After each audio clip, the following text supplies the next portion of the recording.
세상에 떠도는 기묘한 괴담들. 첫 번째 이야기, 동네 폐가에서 친구들과 실제로 겪었던 실화괴담. 여러분도 주변에 이상한 소문이 도는 폐허 하나쯤은 있지 않나요?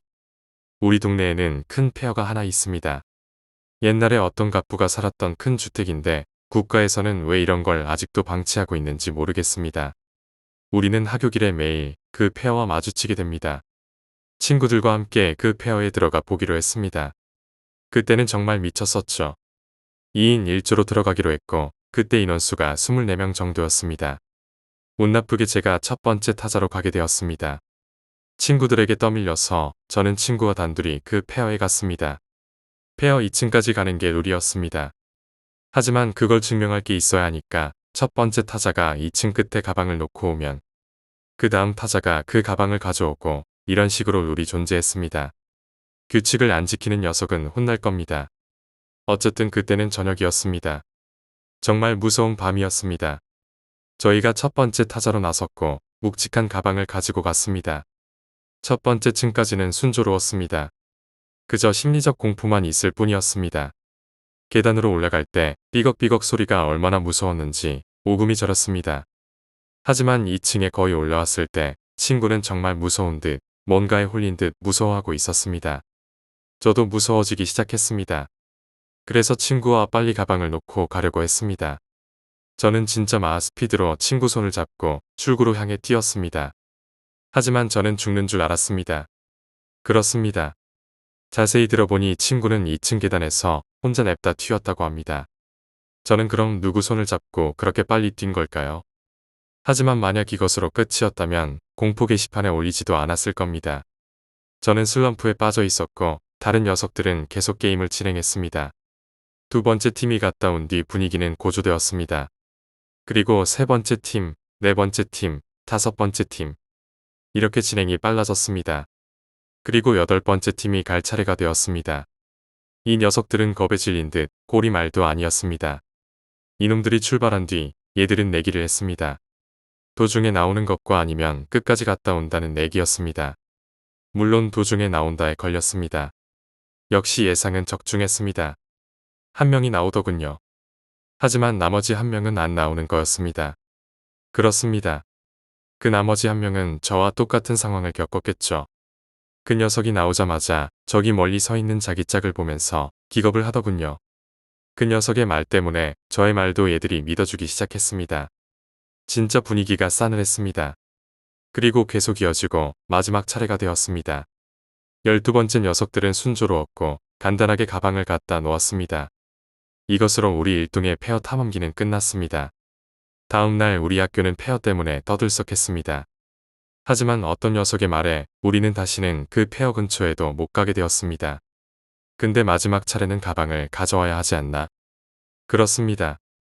12번째는 분명히 가방을 가져다 놓았습니다. 이것은 제가 주최한 것이기 때문에 24명이 확실했고 12팀이 확실했습니다. 근데 얘들의 말에 저는 쓰러지는 줄 알았습니다. 우리 어제 13팀 간 거 몰랐냐? 13팀 12팀 아니었냐? 12팀이었어. 갔던 녀석들 명단도 여기 확실히 있잖아. 그렇습니다. 24명이 확실했습니다. 그리고 그 중에 2명이 도중에 나와서 12번째 팀이 가방을 갖다 놓게 되었습니다. 의문의 13번째 팀이 가방을 가져왔습니다. 두 번째 이야기, 계모. 장마철 비 오는 날, 선생님께서는 비 오는 날 하면 자신이 겪은 경험담이 떠오른다고 말씀하셨습니다. 과외 선생님께서 아파트 13층에 살고 계셨는데 어느 날 옆집으로 새 가족이 이사를 왔습니다. 이사 오면 보통 떡을 돌리잖아요. 옆집으로 이사 온 15살 정도 된 예쁜 아이가 선생님께도 떡을 돌렸습니다. 선생님은 그 아이가 정말 예쁘고 예의 바른 아이라고 생각하셨습니다. 나중에 전해 들은 이야기지만 그 아이는 원래 아버지와 단둘이 살다가 아버지가 재혼을 하여 새엄마와 새오빠와 함께 살게 되었다고 합니다. 새 이웃이 들어서자 반가운 마음에 선생님은 그들과 친하게 지내셨습니다. 새엄마와 새오빠도 그 아이에게 정말 친절하게 대했습니다. 하지만 며칠 후 항상 생기발랄하고 인사성 밝던 그 아이가 점점 초췌해지고 비쩍 말라갔습니다. 선생님은 궁금해져 그 아이에게 말을 걸어보기도 했지만 아이는 그저 슬쩍 웃기만 했습니다. 그러던 중 그 아이의 아빠가 갑자기 교통사고로 세상을 떠나고 선생님은 문상을 갔습니다. 그러나 새엄마와 새오빠는 전혀 슬퍼하는 기색이 없었습니다. 오히려 입가에는 웃음이 번졌습니다. 아저씨가 돌아가신 후 새엄마는 엄청난 액수의 보험금을 챙겼습니다. 그 후로도 그 아이의 모습은 더 이상 보기 힘들었습니다.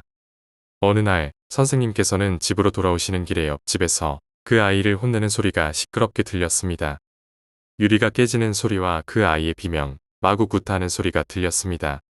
그 소리가 너무 시끄러워 TV 소리조차 들리지 않을 정도였고 선생님은 너무 불쌍하고 걱정되어 옆집에 가서 새엄마를 불러 말씀하셨습니다. 하지만 새엄마는 오히려 화를 내며 선생님을 내쫓았습니다.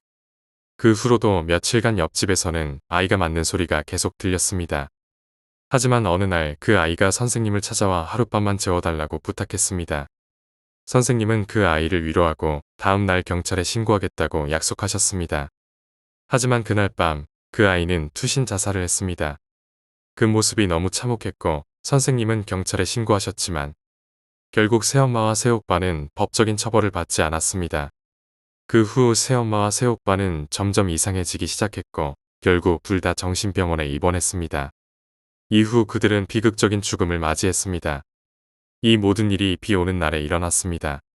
지금도 선생님은 그 아이가 생각나면 많이 안타까워하십니다. 세 번째 이야기, 선생님의 군대 괴담. 저희 선생님은 백마수색대 출신이십니다. 이야기는 선생님이 이등병이셨을 때부터 시작합니다. 부대가 위치한 곳은 산지로 둘러싸여 있고 옆에는 큰 길이 하나 있었습니다. 그 큰 길에 초소가 하나 있고 부대 뒤쪽 산에 좁은 길목이 있는데 그곳에도 초소가 있었습니다. 이런 위치에 초소가 있는 이유는 만약 간첩이 침입했을 시 그곳을 통해 큰 길을 타고 서울로 가는 가장 빠른 길이 될 수 있기 때문입니다. 그 산지에 있는 초소에서 병장 한 명과 선생님이 야간 보초를 서고 있었습니다. 겨울이었죠. 병장은 초소 안에서 담배와 건빵을 먹으며 농담을 해대고 선생님은 밖에서 총을 들고 서 있었습니다. 그 초소에서 내려다 보이는 곳에는 약 50m 정도 되는 작은 사격장이 있었습니다. 선생님이 멍하니 그쪽을 바라보고 있었습니다. 그런데 한밤중에 사격장에서 뭔가 보이더라고요. 검은 그림자가 마치 땅에서 일어나듯 나타났다가 다시 땅으로 들어가는 듯 사라졌다가 다시 나타났다가 사라지고 놀라서 안에 있는 병장에게 밖에 뭔가 보인다고 말했습니다. 그러나 병장은 이 자식아, 이 시간에 누가 사격장에 있겠냐? 하여튼 빠졌네, 이 자식이 하며 뒤통수만 때리더군요. 할 수 없이 그건 그냥 비닐봉지가 바람에 날리는 거라고 자기 최면을 걸면서 겨우 그날 밤을 보냈습니다. 2년이 지나 선생님이 병장이 되었을 때 이등병 하나를 데리고 바로 그 초소에서 야간 보초를 섰습니다.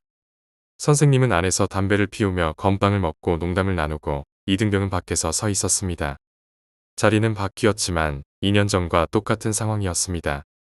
그 이등병은 나이트에서 일하다 온 사람이라 말주변이 좋아서 이런저런 재미있는 얘기를 많이 했습니다. 그런데 갑자기 이등병이 말을 하지 않았습니다.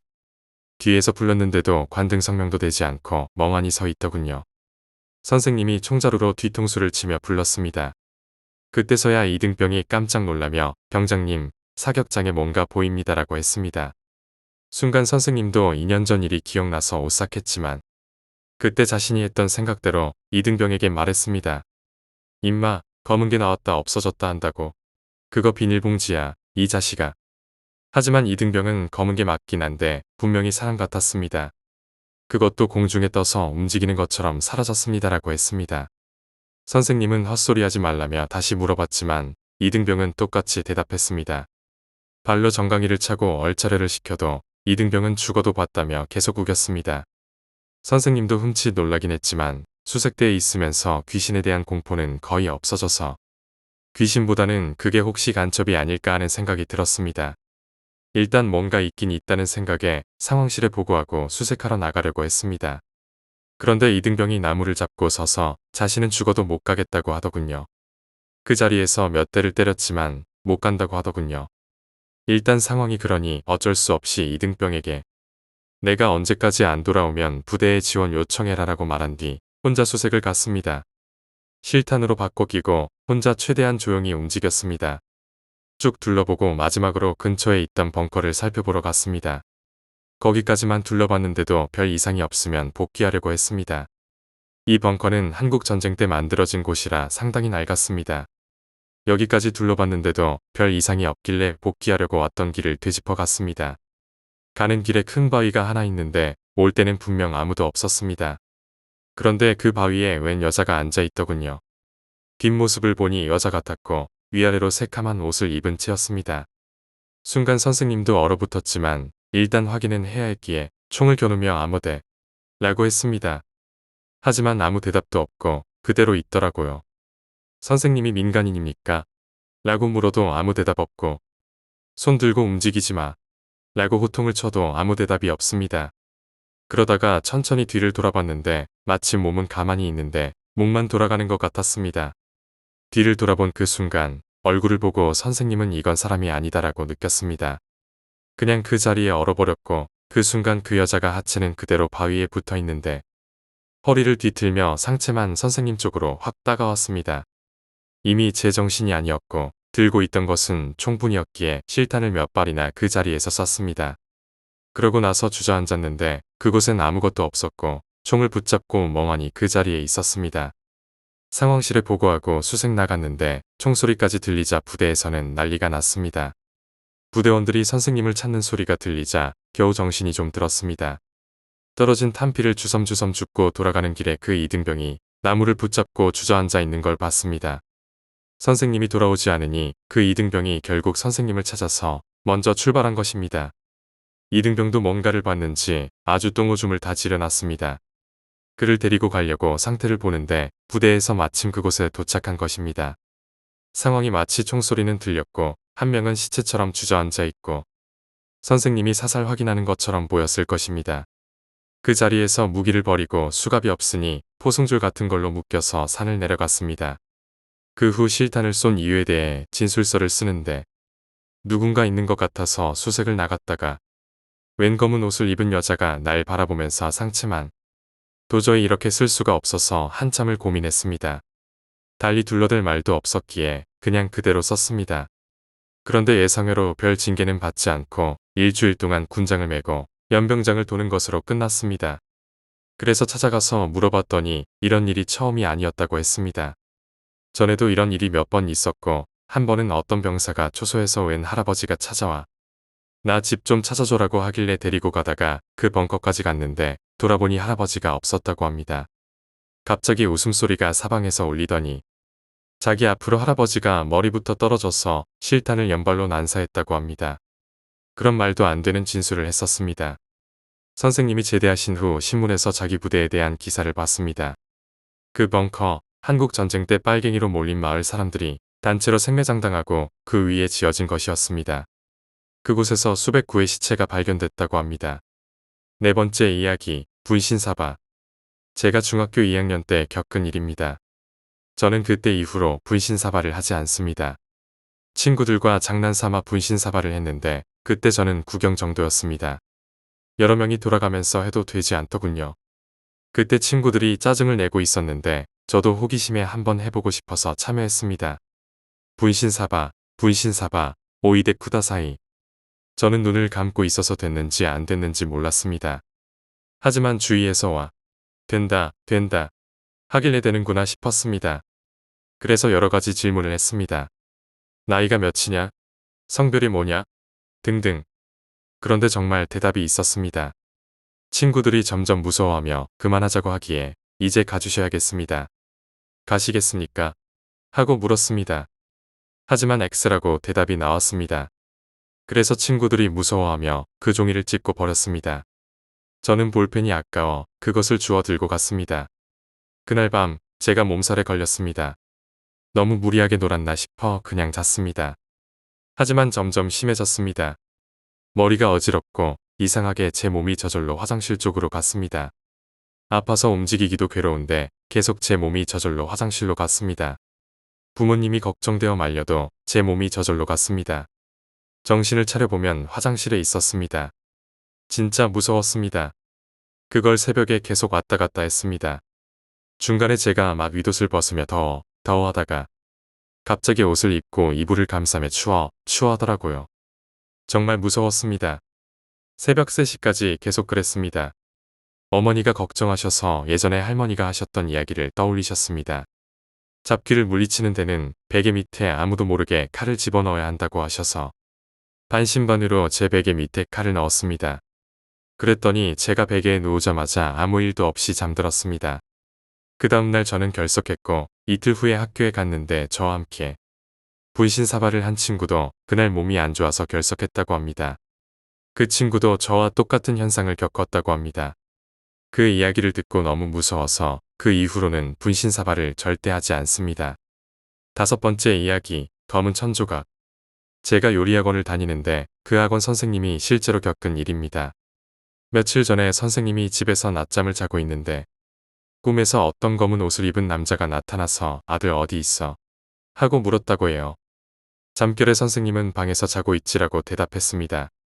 그 남자가 아들이 자고 있는 방으로 들어가는데 선생님은 순간 그 사람이 저승사자 같다는 생각이 들어 방으로 따라 들어갔어요. 방에서 저승사자가 아들에게 너네 엄마가 지금 시장에서 널 기다리니까 빨리 가자. 빨리라고 말하더래요. 선생님은 너무 놀라서 저승사자가 아들을 데려가려는 것을 막았습니다. 그런데 저승사자의 힘이 너무 세서 아들을 끌고 가는 것을 계속 말리다가 결국 현관까지 끌려갔다고 합니다. 그 집에는 강아지도 있어서 강아지도 같이 말렸대요. 결국 저승사자가 포기하고 그냥 가버렸다고 합니다. 딱 그때 선생님은 꿈에서 깼는데 꿈이 너무 생생했어요. 그래서 방에서 자고 있는 아들을 깨웠더니 아들도 똑같은 꿈을 꾸었다고 해요. 하지만 그 집에는 검은 커튼도 없고 검은 수건도 없었어요. 그런데 강아지 입에 검은 천 조각이 물려 있었답니다.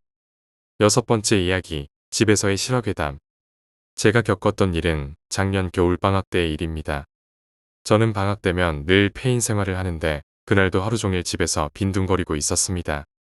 저희 부모님은 맞벌이 부부라서 항상 밤 10시쯤에 집에 들어오세요.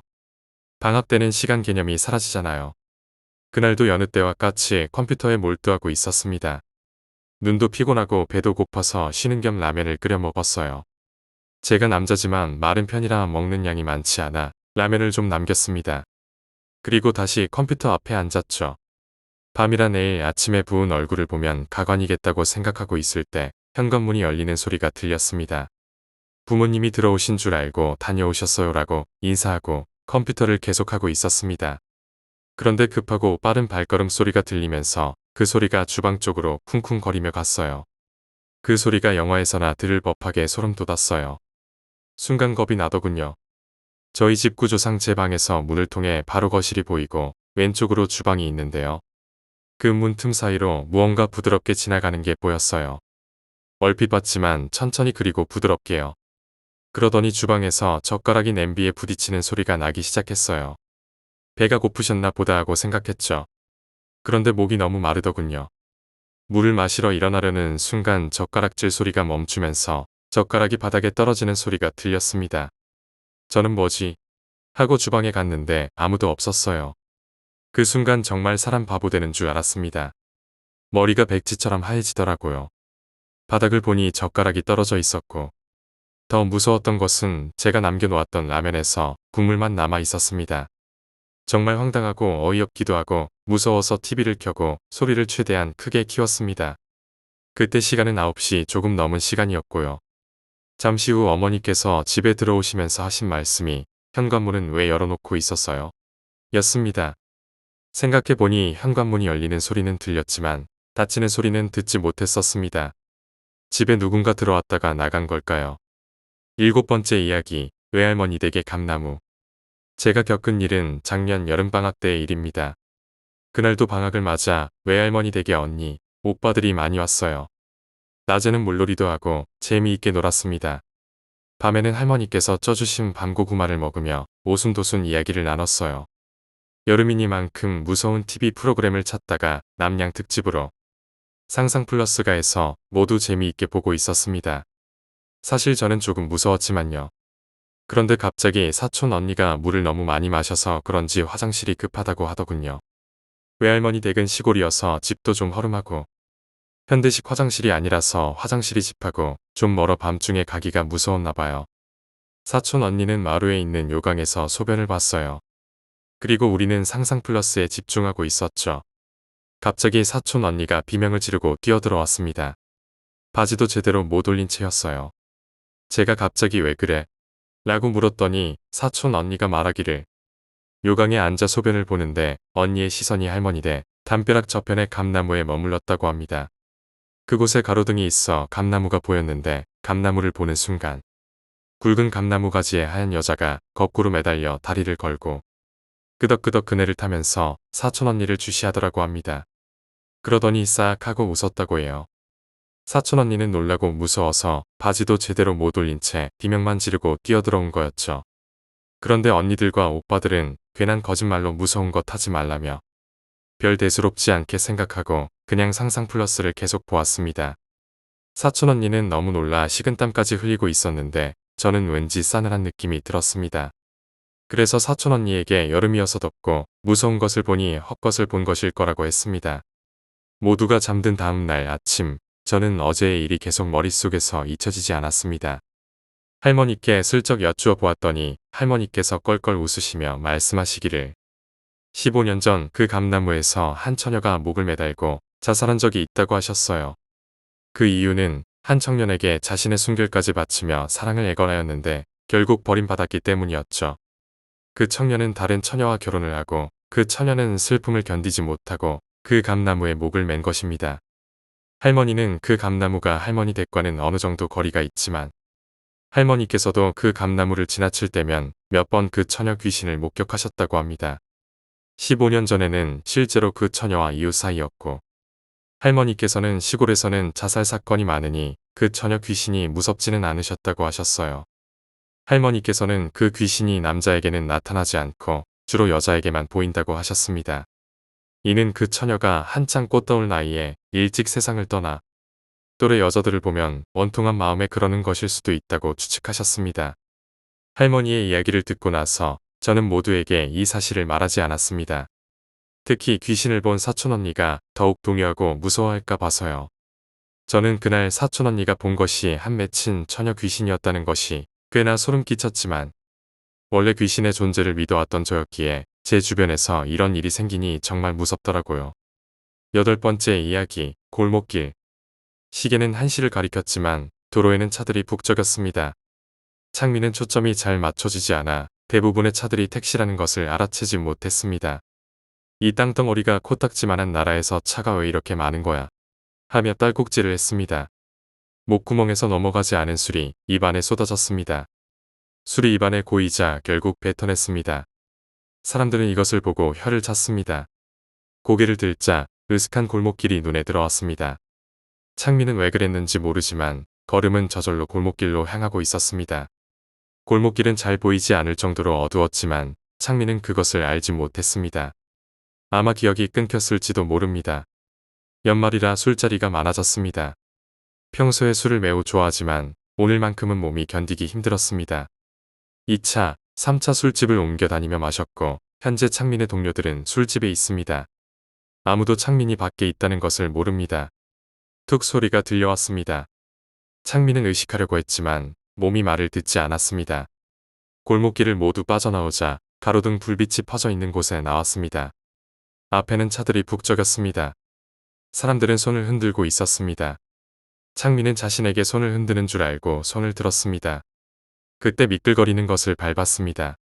어떤 개자식이 술을 마시고 여기에다가 토를 해놓은 거야. 창민이 큰 소리로 말했습니다. 사람들은 그에게 상관하지 않고 손을 계속 흔들고 있었습니다. 그러다가 차가 멈추면 그 차와 함께 사라졌습니다. 잠시 후 창민도 사람들처럼 손을 흔들었습니다. 차가 멈추자 그 안에 탔습니다. 어디로 모실까요? 미국. 네. 제대로 말씀해주세요. 일본.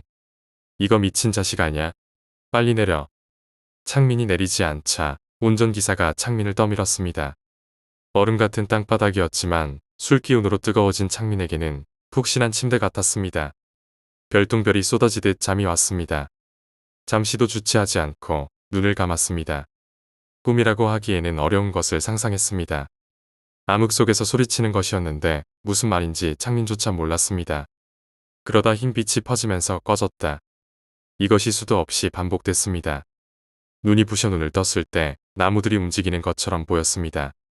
정확하게 말하자면 창민이 움직이는 것이었습니다. 누구세요? 하며 창민이 물었습니다. 일어나셨어요? 택시입니다. 내가 택시를 잡았었나? 창민은 혼란스러워하며 생각했습니다. 어디로 가는 거죠? 남산타워에 가자고 하셨습니다. 아, 남산타워. 창민은 남산타워에 갈 이유가 없었고 그곳에 대한 추억도 없으며 한 번도 가본 적이 없었습니다. 손님, 다 왔습니다. 요금을 지불하려고 했지만 지갑이 없었습니다. 창민은 아까 골목길에서 난 소리를 떠올렸습니다. 지갑을 잃어버렸는데 이걸 어쩌죠? 괜찮습니다. 어차피 저도 집이 이 근처라서요. 창민은 뜻밖의 친절에 고마웠습니다. 밖은 아까보다 훨씬 추웠습니다. 몸을 부르르 떨면서 앞을 바라봤습니다. 가로등 불빛이 널렸습니다. 앞만 보고 가다가 미끌거리는 것을 밟았습니다. 아, 더러워. 누가 여기에다가. 주위를 두리번거렸지만 타워 같은 것은 눈에 들어오지 않았습니다. 인도에는 아무도 없었습니다. 창민은 자신이 남산타워를 목적으로 여기에 왔다는 것을 잊어버렸습니다. 그러니까 창민은 지금 아까 그 자리에 있는 것입니다. 이상한 일이지만 신경 쓸 수가 없었습니다. 아침 늦게 잠에서 깨어났습니다. 정신을 차린 창민은 이것이 꿈이었을 거라고 생각했습니다. 그러나 바지 속에 지갑이 없는 것을 확인하고 자신이 필름이 끊겼다는 것을 깨달았습니다. 어떻게 집안에 들어온지 모르는 상황이었습니다. 그래도 툭 소리가 기억에 남아 있어서 골목길이 있었던 곳으로 향했습니다. 그런데 분명 자리는 맞는데 있어야 할 골목길이 없었습니다. 미끌거리는 것도 근처에 있었습니다. 하지만 골목길이 될 만한 통로는 숨구멍만큼도 없었습니다. 창민은 근처에서 노점상을 하는 노파에게 물었습니다. 할머니, 여기 골목길 없나요? 그런 거 없어. 그런 거 없어. 할머니는 확인이라도 시켜주듯 두 번을 연달아 말했습니다. 창민은 고개를 갸웃거리며 고민하는데 노파가 다시 말을 꺼냈습니다. 자네 말야, 고개 좀 돌려봐. 새벽에 교통사고가 있었는데 바로 즉사해버렸어. 누가 저기 차도에 누워 있었단 말이지. 차가 그냥 지나가 버렸어. 그 얼굴이 자네와 너무 똑같아. 그럴 리가요. 창민은 우연이겠지 하며 웃어넘겼습니다. 그런데 정말 내가 보인다 말이지. 그때 많은 사람들이 이 거리를 지나가고 있었지만 어느 누구도 창민과 노파를 본 사람은 없었습니다.